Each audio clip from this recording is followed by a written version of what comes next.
YouTube land, what's going on with you today?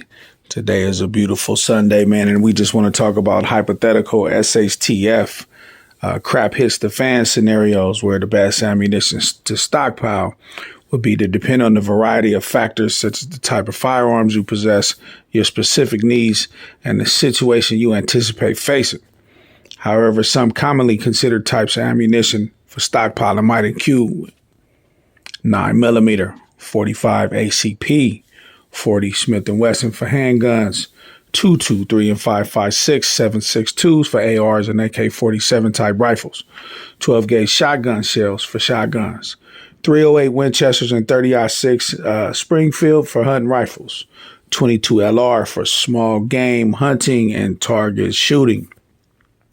For me, it'd be 7.62s, 45 ACPs, 9mm, 5.56s, and 223s. It's important to note that stockpiling ammunition should be a part of sort of a comprehensive emergency preparedness plan that includes food, water, medical supplies, and other essentials. Additionally, it's essential to adhere to all laws and regulations regarding the storage and possession of ammunition. Now, I know some of you might have got triggered right there with that piece, talking about following all laws. You know, some of y'all think y'all just world warriors and you don't got to follow laws and that type of stuff. Well, you know, more power to you. You know, you probably lose your gun in a boating accident.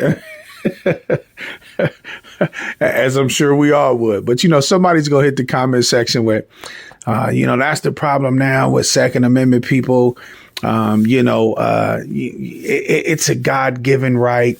Yeah, well, unfortunately, that's what you think. You know what I'm saying? In your reality, being black on the earth's surface is a God-given right too.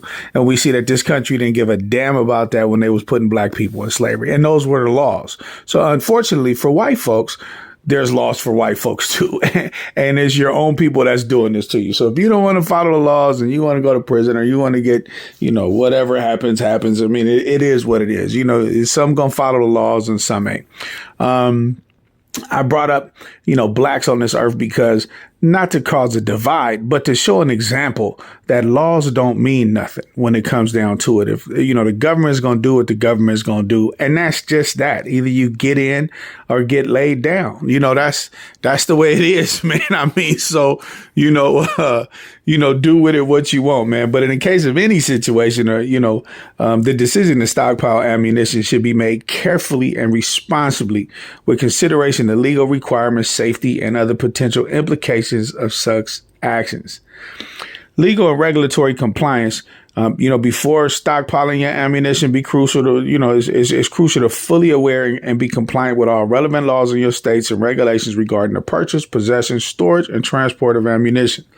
These laws can vary significantly from one jurisdiction to another, so it's essential to ensure that you're in full compliance with the legal requirements of your area.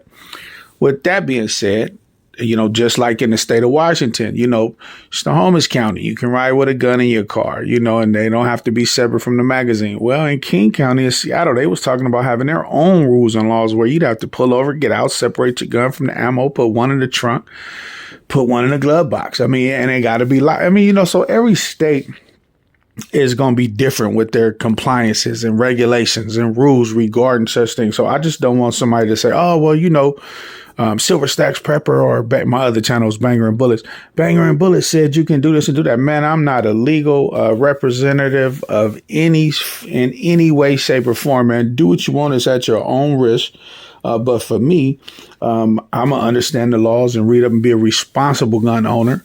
Because at one time I didn't have my rights. I had to fight to get my rights back. So I'm one of them people that fought for my rights, man, followed the law, did what I needed to do to get what I got. You know what I'm saying? And it is what it is. And now, we got AR-15s and we're shooting 5.56s and 2.23s and 7.62.3. Now, come on, man. You know what it is. This is what we do, man. Safety and security. Second topic.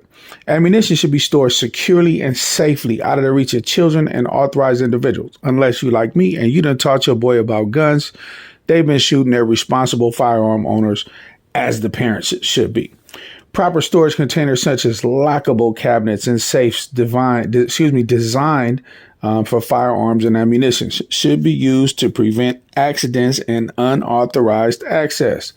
Additionally, it's important to consider the potential risks associated with stockpiling large amounts of ammunition and take appropriate measures to mitigate these risks. Consider your needs. The types and quantities of ammunition you choose to stockpile should be based on your own specific needs and circumstances. This includes considering the firearms you own and calibers, as well as the potential uses of the ammunition in various emergency scenarios. For example, if you primarily use handguns for self-defense, you may prioritize stockpiling handgun ammunition. Conversely, if you rely on hunting for a food source, you might prioritize stockpiling ammunition suitable for hunt rifles and shotguns.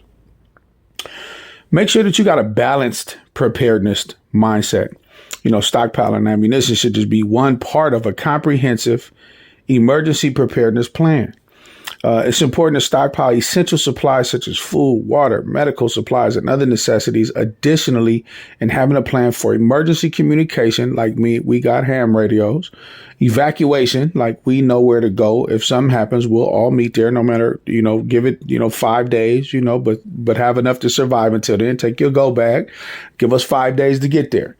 Even if we're in the same city, same state. Having a plan, additionally, having a plan for emergency communication, evacuation, and self-defense, as well as being trained in first aid and emergency response is essential for a well-rounded approach to preparedness. Ethical and practical considerations. It's important to approach the decision to stockpile ammunition with a clear understanding of the potential implications. While emergency preparedness is important, it's equally important to consider these ethical and practical aspects of stockpiling ammunition, including the potential for misuse, the need of ongoing training and practice, and the impact of personal and community safety. Pretty much in summary, man, a decision to stockpile ammunition should be made with careful consideration, thinking about the legal requirements, your specific needs, and broader the context of emergency preparedness, man. With that, I just want to say, man, all praises to the Most High, man. I hope that everybody was edified by this video, man. Make sure that you got you some precious metals. Precious metals is definitely important. That should be a part of your well-rounded, comprehensive plan for if you can't get to the banks or the money situation breaks down. You want to have some silver, tenths, or 20th of little pieces of gold, gold tenths, or, silver ounces, and maybe a couple 5-ounce bars or something, But me, if you look back at my previous videos, man, I'm Silver Stacks Prepper, man. We got that silver stacked up, man. And that's what we're supposed to do, man. So y'all be blessed, man. And happy Sunday to you, man. Make sure that you buy, a box of ammo every other week or every payday or every week or whatever, your financial situation allots. Don't go crazy. Don't go overstacking. Don't get yourself in debt.